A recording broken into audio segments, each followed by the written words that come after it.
Hello friends, very good morning. Welcome to daily vocabulary from the Hindu. ఇవాల్టి idioms dog based. కుక్క పేరుతో వచ్చిన idioms చూడండి. సిక్ యాజ్ ఎ డాగ్ అన్నాం అనుకోండి, దాని అర్థం ఏంటి? వెరీ సిక్ అని అర్థం అనమాట. ఇఫ్ యూ సే, చూడండి ఇక్కడ, I was sick as a dog after that meal. ఆ భోజనం తిన్నాక I was very sick. I don't think the meat was cooked properly. మాంసం సరిగ్గా ఉడికినట్టుగా లేదు, అందుకే నాకు అనారోగ్యం వచ్చేసింది. I was sick as a dog, which means I was very sick అనే meaning. Go to the dogs అంటారు. గో టు ద డాగ్స్ అంటే అర్థం ఏంటంటే బికమ్ బ్యాడ్, డిటీరియోరేట్. అంటే చూడండి, our city use to be nice. City చాలా బాగుండేది ఒకప్పుడు, but it's really gone to the dogs. ఇప్పుడు ఎలా అయిపోయింది? చాలా చండాలం అయిపోయింది, బ్యాడ్ అయిపోయింది. ఎక్కడికక్కడ ట్రాఫిక్, పొల్యూషను, స్లమ్స్, నీట్గా లేకుండా చండాలం అయిపోయింది, డిటీరియోరేట్ అయిపోయింది. ఎయిర్ క్వాలిటీ కూడా పూర్తిగా డిటీరియోరేట్ అయిపోయింది, కండిషన్ అంతా వర్సన్ అయిపోయింది అని చెప్పడం. If something goes to the dogs, it means it has become bad. అది మీరు అర్థం చేసుకోవాల్సింది. మూడవది టాప్ డాగ్, అంటే చాలా ఇంపార్టెంట్ పర్సన్ అని అర్థం. My brother is the boss of his company, he is the top dog. అర్థమవుతుందా? సో ఒక ఇన్స్టిట్యూట్లో కావచ్చు, ఒక ఊర్లో కావచ్చు, ఒక సంస్థలో కావచ్చు, మోస్ట్ ఇంపార్టెంట్ పర్సన్ గురించి చెప్పినప్పుడు టాప్ డాగ్ అని చెప్పి అంటారు. లేదా గవర్నమెంట్ ఆఫీస్లో కావచ్చు, ఒక వ్యవస్థలో కావచ్చు, మోస్ట్ ఇంపార్టెంట్ పర్సన్ని టాప్ డాగ్ అంటారు. సరేనా? సో మీరు కొన్ని సెంటెన్సెస్ ఫ్రేమ్ చేసి రాయండి కామెంట్ సెక్షన్లో. సో January 1 నుంచి మనకి కొత్త బ్యాచెస్ ప్రారంభమవుతున్నాయి. UPSC CSAT infinity, bank infinity, SSC, bank and SSC, RBI grade B, CAT, ఇవన్నింటికి కూడా కొత్త బ్యాచెస్ January 1 నుంచి ప్రారంభమవుతున్నాయి. Quant, reasoning and English 3 subjects కూడా నేను డీల్ చేస్తాను. స్వయంగా నేనే డీల్ చేయబోతున్నాను.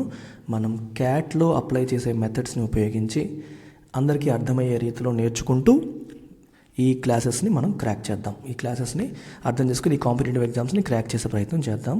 చాలా తక్కువ ఫీజు, ఈ 2 ఆఫర్లో భాగంగా చాలా తక్కువ ఫీజు పెట్టడం జరిగింది. ప్రస్తుతానికి January 1 నుంచి మాత్రం ఫీజు 2,000 రూపాయలు పెరుగుతుంది. సో వాట్ ఎవర్ ఫీ ఇక్కడ మీరు చూస్తుంది 2,000 రూపీస్ పెరుగుతుంది. ఫర్ ఎగ్జాంపుల్ ఈ కాంబినేషన్ వచ్చేసి 12,000 అవుతుంది. అలాగే సీసాట్ వచ్చి 7,000 అవుతుంది. ప్రతిదీ కూడా 2,000 రూపీస్ ఫ్లాట్గా పెరగడం అనేది జరుగుతుంది ఫ్రమ్ 1 January. సో మీరు 31 December లోపు జాయిన్ అయితే ఇక్కడున్న ఫీజు అనేది వ్యాలిడ్ అవుతుంది అనమాట. So make use of this year end offer and course validity, మీకు లైఫ్ టైం వ్యాలిడిటీ. ఇది మీరు కాంటాక్ట్ చేయాల్సిన నెంబర్. సరేనమ్మా? సో మన ఫ్రంట్ పేజ్లో ఇవాళ వొకాబులరీ ఒకసారి చూడండి అమ్మా, ఏమేమి ఉన్నాయో మనకు కనిపిస్తున్న డిఫరెంట్ వర్డ్స్ మీరు గమనిస్తే. ఒకటి ఇక్కడ చూడండి, cold phase. Kashmir's harshest cold phase begins. Harsh అంటే చాలా సివియర్గా, తీవ్రమైన అనే మీనింగ్ వస్తుంది. అలాగే targeted relief saved India from recession. Recession అంటే ఏంటి? ఆర్థిక మాంద్యం. అంటే జీడిపి నెగిటివ్ గ్రోత్లోకి వెళ్ళిపోవడం. GDP year on year grow అవ్వాలి, నెగిటివ్ గ్రోత్ అంటే తగ్గిపోవడం అనమాట. అది వరుసగా 3 quarters జీడిపి డీగ్రో అయితే దాన్ని రిసెషన్ అని చెప్పి అంటాం టెక్నికల్గా. టార్గెటెడ్ రిలీఫ్ అన్నారు. రిలీఫ్ అంటే అర్థం ఏంటి? ఉపశమనం. టార్గెటెడ్ రిలీఫ్ అంటే ఇక్కడ మీనింగ్ ఏంటి అంటే, COVID-19 వచ్చినప్పుడు, రిసెషన్ వచ్చినప్పుడు, ఇంతకుముందు టైం బాగాలేనప్పుడు మన ఇండియన్ గవర్నమెంట్ ఏం చేసిందంటే, ఎవరైతే సఫర్ అవుతున్నారో, ఎవరైతే వల్నరబుల్, రిస్క్లో ఉన్నారో వాళ్ళందరి కోసం సెపరేట్ ప్రోగ్రామ్స్ లాంచ్ చేసింది. Small, micros, medium, small enterprises తీసుకోండి, లేకపోతే బాగా పేదవాళ్ళు తీసుకోండి, వీళ్ళ కోసం రకరకాల ప్రోగ్రామ్స్ తీసుకొచ్చి వాళ్ళని కాపాడి ఇండియాని రిసెషన్ నుంచి రిసెషన్కి వెళ్లకుండా మేము కాపాడగలిగామని చెప్పి ఎఫ్ఎంస్ ఎసర్షన్ అంటే స్ట్రాంగ్గా నొక్కి చెప్తున్నారు. ఎఫ్ఎం అంటే ఎవరు? Finance minister.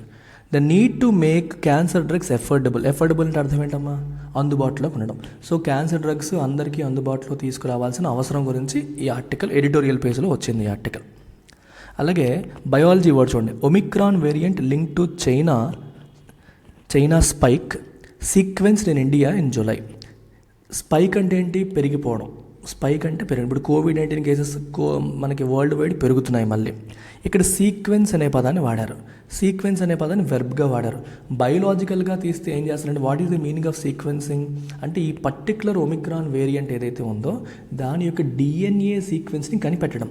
అంటే డిఎన్ఏలో ఉన్న న్యూక్లియోటైడ్స్ ఏ ఆర్డర్లో ఉన్నాయి, ఏది ముందు ఏది తర్వాత, దాని యొక్క స్ట్రక్చర్ని, దాని యొక్క ఇప్పుడు చూడండి, ఒక వ్యక్తి మొత్తం డీటెయిల్స్ అన్నీ తెలిస్తేనే కదా మనం వైద్యం చేస్తాం. అలాగే ఒక వైరస్ని మనం ఎదుర్కోవాలంటే దాని డిఎన్ఏ సీక్వెన్సింగ్ అనేది చాలా ఇంపార్టెంట్. దాని డిఎన్ఏ ఎలా ఉందో తెలిస్తే దాన్ని మనం ఎలా ఎదుర్కోవాలో ప్లాన్ చేయడానికి అవకాశం ఉంటుంది. సో ఈ పర్టికులర్ ఒమిక్రాన్ వేరియంట్ చైనాలో ఉన్న స్పైక్కి, చైనాలో పెరుగుదలకి కారణమైన ఒమిక్రాన్ వేరియంట్ ఇండియాలో ఆల్రెడీ జూలైలో సీక్వెన్స్ చేశారంటే దాని డిఎన్ఏ సీక్వెన్స్ అనేది మన దగ్గర అందుబాటులో ఉంది. డిఎన్ఏ స్ట్రక్చర్ అనేది మన దగ్గర ఆల్రెడీ అందుబాటులో ఉందని అర్థం. మరి ఇక్కడ గమనించండి, night life Boost for capital ahead of new year. Boost అంటే స్ట్రెంగ్తెన్ అవ్వడం అనమాట, స్ట్రెంగ్తెన్ అవ్వడం. సో ఇక్కడ చూడండి ఎందుకు దీని గురించి మాట్లాడుతున్నారంటే, ఇక్కడ గమనిస్తే మీరు ఢిల్లీ లెఫ్టినెంట్ గవర్నర్ ఎవరైతే ఉన్నారో ఆయన he's allowed restaurants and cafeterias inside city fort sports club.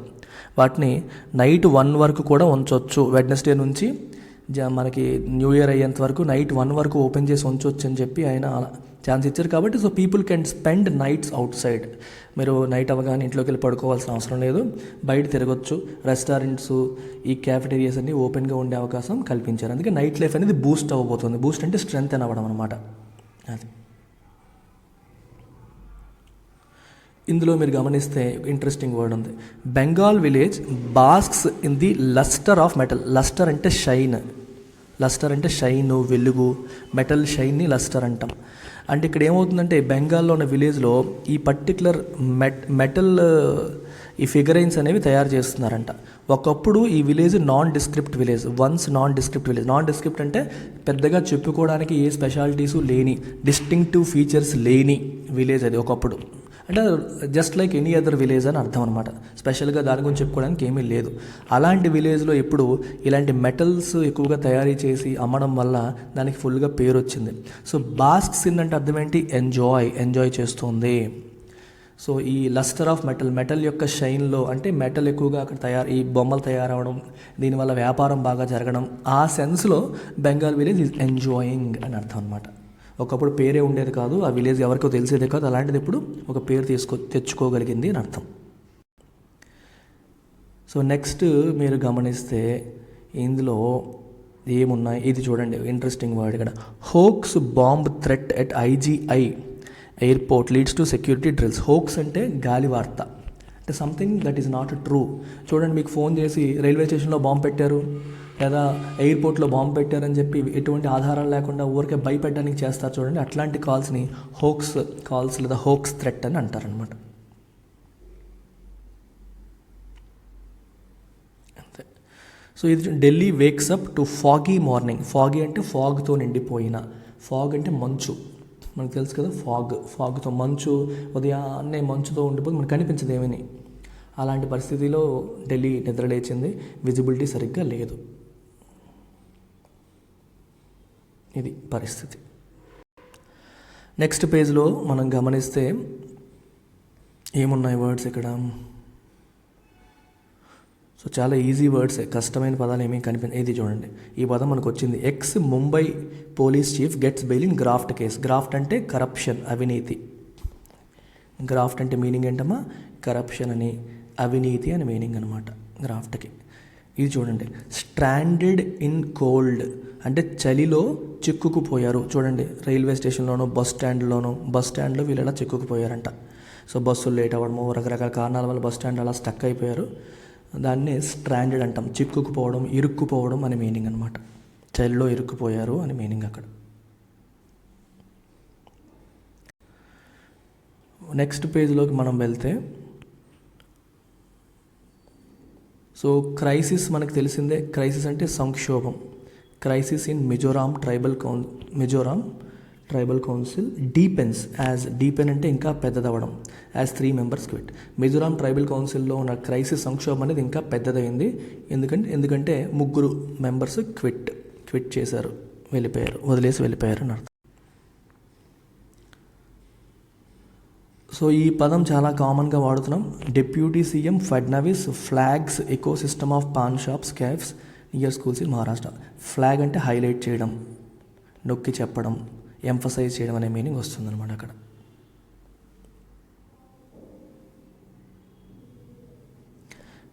డిస్ఓన్, IUML disowns Wahab for praising BJP ministers seeks explanation. Disown అంటే మాకు సంబంధం లేదని చెప్పడం. ఇప్పుడు ఎవరైనా సరే ఒక ఎంప్లాయీ ఒక ఇన్స్టిట్యూట్కి సంబంధించిన, ఒక హాస్పిటల్కి సంబంధించిన ఒక ఎంప్లాయీ ఎవరైనా తప్పు చేశారనుకోండి, దాంతో మాకు సంబంధం లేదు అని చెప్పడానికి డిసోన్ అనే పదాన్ని వాడతాం. రిఫ్యూజ్ టు ఎక్నాలెడ్జ్, మాకు వాళ్ళకి కనెక్షన్ లేదు, మాకు వాళ్ళకి సంబంధం లేదు అని చెప్పడాన్ని డిసోన్ అంటాం. వాళ్ళెవరో మేమెవరో వాళ్ళకి మాకు సంబంధమే లేదు అని అర్థం. హెరాల్డింగ్ ఫెస్టివ్ సీజన్. హెరాల్డ్ అంటే బిగిన్ అనమాట. ఇఫ్ సంథింగ్ హెరాల్డ్స్ అంటే బిగిన్ అవుతోంది అనే మీనింగ్ మనకు వస్తుంది. ఓకేనా? సో సంథింగ్ రాబోతుంది అంటే ఫెస్టివ్ సీజన్ రాబోతోంది అని ఒక సూచన. హెరాల్డ్ అంటే మీనింగ్ ఏంటి? Be a sign that something is about to happen. ఏదో జరగబోతోంది, పలానా జరగబోతోంది అని ఒక సూచనలాగా. అంటే ఫెస్టివ్ సీజన్ రాబోతోంది అని చెప్పి ఒక సూచనలాగా దీన్ని మనం హెరాల్డింగ్ అని చెప్పి అంటాం. ఓకేనా? తిరువనంతపురంలో నగర వసంతం, ఒక ఫ్లవర్ షో అనేది జరుగుతుందంట. సో ఎందుకని క్రిస్మస్, ఇవన్నీ న్యూ ఇయర్ రాబోతున్నాయి, ఫెస్టివ్ సీజన్ రాబోతుంది, దానికి ముందు ఈ ఫ్లవర్ షో కండక్ట్ చేస్తారు. సో ఫ్లవర్ షో కండక్ట్ చేస్తున్నారంటే నెక్స్ట్ ఫెస్టివ్ సీజన్ రాబోతుందని అదొక సూచన, సైన్ అని అర్థం. అలా మనం తీసుకోవాలి. అంతే. సో హిందూ పేపర్లో ఉన్న వొకాబులరీతో పాటు అన్ని కాంపిటేటివ్ ఎగ్జామ్స్కి ఉపయోగపడే ఆల్ డిఫరెంట్ మోడల్స్ మీరు చెప్పారు కాంపిటేటివ్ ఎగ్జామ్స్, వాటన్నిటిని ప్రాక్టీస్ చేసి మీరు ఇంప్రూవ్ అయ్యి ఇంగ్లీష్లో సూపర్ స్టార్స్గా మారాలి అంటే మీరు జాయిన్ అవ్వాల్సిన కోర్సు ఇంగ్లీష్ ఇన్ఫినిటీ. ఇది మల్టిపుల్ ఆప్షన్స్లో మీకు లభిస్తుంది. Life time validity option and 3 months 6 months validity options కూడా మనకి కనిపిస్తున్నాయి. సో మీకు నచ్చిన ఆప్షన్ మీరు ఎంచుకొని మీరు ఈ కోర్సులో జాయిన్ అవ్వచ్చు. ఇది మీరు కాంటాక్ట్ చేయాల్సిన number. Do make use of this, miss చేసుకోకండి అమ్మ. సో ఇవాల్టి word of the day bombinate. Word of the day ఏంటి? బాంబినేట్. బాంబినేట్ అంటే మీనింగ్ ఏంటి? Make a buzzing sound. అంటే బజ్ చూడండి, అంటే హడావిడిగా ఏదో రైల్వే స్టేషన్కి వెళ్ళారనుకోండి, ఏదో ఒక చిన్న బజ్ ఉంటుంది, మన చెవిట్లో ఏదో గీ అంటున్నట్టుగా సౌండ్ వస్తుంది కదా, దాన్ని బజింగ్ సౌండ్ అంటాం. ఆఫీస్లో అందరూ పని చేస్తారనుకోండి, you always have that buzzing sound. అరే అదేంటి ఇదేంటి, ఈ ఫైల్ చేసావా, అది చూసావా, ఇది చేసావా, మనకి నాయిస్ వస్తుంది. బస్ స్టాండ్కి వెళ్ళారనుకోండి, you have that buzzing noise. Office will be bombinating after the coffee break. Coffee బ్రేక్లో మొత్తం అందరూ క్యాఫెటేరియాకి వెళ్ళిపోతారు, సైలెంట్గా ఉంటారు, ఆఫీస్ అంతా సైలెంట్ అయిపోతుంది, ఆఫీస్లో ఎవరు ఉండరు. కాఫీ బ్రేక్ అవగానే మళ్ళీ వర్క్ వస్తారు, ఇట్ స్టార్ట్స్ బాంబినేటింగ్. ఆ నాయిస్ అనేది మళ్ళీ మొదలవుతుంది, బజ్జింగ్ సౌండ్ అనేది మళ్ళీ వస్తుంది. So this is the meaning of bombinate. ఇవాళ మనం చూడబోతున్న క్వశ్చన్ CSAT 2022లో వచ్చిన passage. Very interesting and easy passage. To encourage research is one of the functions of a university. Fine. Contemporary universities have encouraged research. Contemporary అంటే present ఉన్న universities అన్నీ కూడా రీసెర్చ్ని ఎంకరేజ్ చేస్తున్నాయి. Not only in those areas where research is necessary, research అవసరమైన చోట చేస్తున్నాయి, but on all sorts of entirely unprofitable subjects as well. అంటే ఉపయోగం లేని, మనకి అంత లాభం చేకూర్చని సబ్జెక్ట్స్లో కూడా రీసెర్చ్ని ఎంకరేజ్ చేస్తున్నాయి. అంటే అన్నింటిలో కూడా రీసెర్చ్ అనేది జరిగిపోతుంది. Scientific research is probably never completely valueless. Scientific research అనేది ఎప్పుడూ వాల్యూలెస్ అనడానికి లేదు. అంటే ఏ రోజైనా ఏ కొంచెమైనా సరే probably there is some value. ఎప్పుడు కూడా అసలు వాల్యూయే లేదు, ఇది యూజ్లెస్ అనడానికి లేదు. However silly and insignificant it may seem. ఇది ఒక రీసెర్చా, ఇంత సిల్లీ ఇన్సిగ్నిఫికెంట్ అని బయటికి కనిపించినప్పటికీ, however mechanical and unintelligent the labours of the research చేసేవాళ్ళు ఏదో బ్లైండ్గా మెకానికల్గా అంటే బ్రెయిన్ ఎక్కువగా వాడకుండా అన్ఇంటెలిజెంట్గా చేస్తున్నప్పటికీ there is always a chance, చిన్న ఛాన్స్ ఉంటుంది, that the results may be of value to the investigator of talent. ఒక టాలెంట్ ఉన్న ఇన్వెస్టిగేటర్ వచ్చినప్పుడు ఆయన ఏంటి, ఆల్రెడీ ఉన్న డేటా కోసం చూస్తాడు. సో రీసెర్చ్ డేటా ఏం చెప్తుందని చూస్తాడు. వీళ్ళు అంత తెలివైన వాళ్ళు కాకపోయినప్పటికీ, అంత ఇంపార్టెంట్ ఇన్ఫర్మేషన్ కాకపోయినప్పటికీ, ప్రతి రీసెర్చ్ డేటా కూడా తెలివైన ఇన్వెస్టిగేటర్కి ఎంతో కొంత యూజ్ అవుతుంది. Who can use the facts collected for him by uninspired but industrious researchers. అంటే పెద్దగా మోటివేషన్ లేని, అన్ఇన్స్పైర్డ్ అంటే మోటివేషన్ లేని కానీ కష్టపడతారు, బ్లైండ్గా కష్టపడతా వెళ్తారు వాళ్ళ ప్రాజెక్ట్ కోసం, దానికోసం. As the basis of some fruitful generalisation. వీళ్ళు అంత తెలివైన వాళ్ళు కాకపోయినప్పటికీ, అంత మోటివేషన్ లేని రీసెర్చర్స్ అయినప్పటికీ, వాళ్ళు తీసుకొచ్చిన డేటా అనేది ఇంటెలిజెంట్ ఇన్వెస్టిగేటర్ ఉపయోగించుకోగలుగుతాడు. దాని నుంచి అతని థియరీని తీసుకురాగలుగుతాడు, జనరలైజేషన్ చేయగలుగుతాడు అని అర్థం. But where research is not original, అంటే రీసెర్చ్ అనేది ఒరిజినల్ కాకపోతే, but consist in the mere rearrangement of existing materials, అంటే సొంతంగా కొత్తగా చేయకుండా ఆల్రెడీ ఉన్నదాన్నే రీఅరేంజ్ చేసుకుంటూ వెళ్ళిపోయారు అనుకోండి, where its object is not scientific but literary or historical, అంటే సైంటిఫిక్ రీసెర్చ్ కాదు కానీ ఆల్రెడీ ఉన్నది హిస్టారికల్ డేటా అంతా తీసి గ్యాదర్ చేసేయడం, లిటరేచర్లో ఉన్నదంతా తీసి గ్యాదర్ చేసేయడం, అయితే then there is a risk of the whole business becoming merely futile. అలాంటప్పుడు పెద్ద యూజ్ లేదు. సైంటిఫిక్ రీసెర్చ్ ఎప్పుడు కూడా ఏదో కొత్తదాన్ని ఆవిష్కరించే ప్రయత్నం చేస్తూ ఉంటుంది. అలా కాకుండా ఓన్లీ హిస్టారికల్ డేటా తీసి పక్కన పెట్టడం, అలా ఆ మోడ్లో వెళ్ళిపోయారనుకోండి, ఆ రీసెర్చ్ వల్ల పెద్దగా యూజ్ ఉండకపోవచ్చు. బికమింగ్ మియర్లీ ఫ్యూటైల్ అంటే యూజ్లెస్. ఇది స్టోరీ అమ్మ.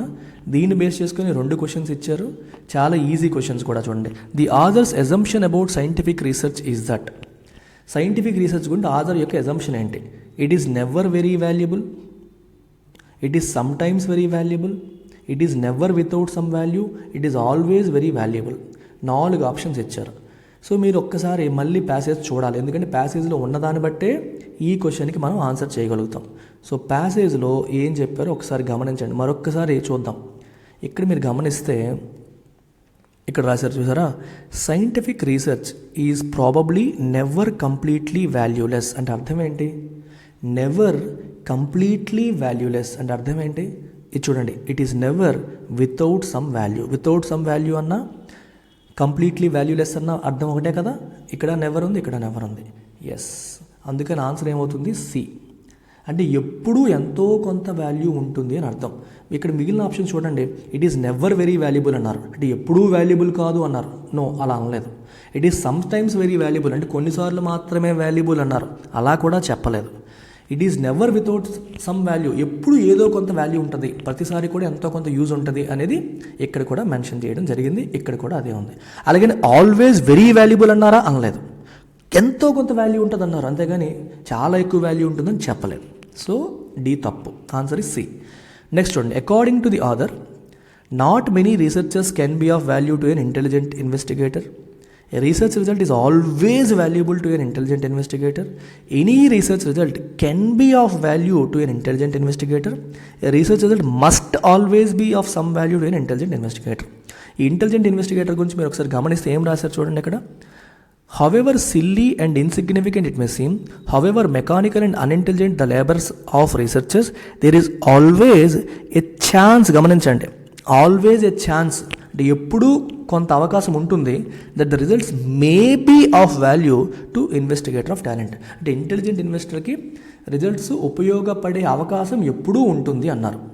ఇక్కడ మీరు గమనిస్తే ఆప్షన్స్ ఒకసారి మీరు గమనిస్తే ఆప్షన్స్లో ఏం రాశారు? మొదట చూడండి, not many research results can be of value అన్నారు. నో, అలా అనలేదు. రీసెర్చ్ రిజల్ట్ ఎంత సిల్లీ అయినా, ఎంత యూజ్లెస్గా కనిపించినా ఎంతో కొంత యూజ్ ఉంటుంది ఇంటెలిజెంట్ ఇన్వెస్టర్కి అన్నారు. సో మొదట తప్పు.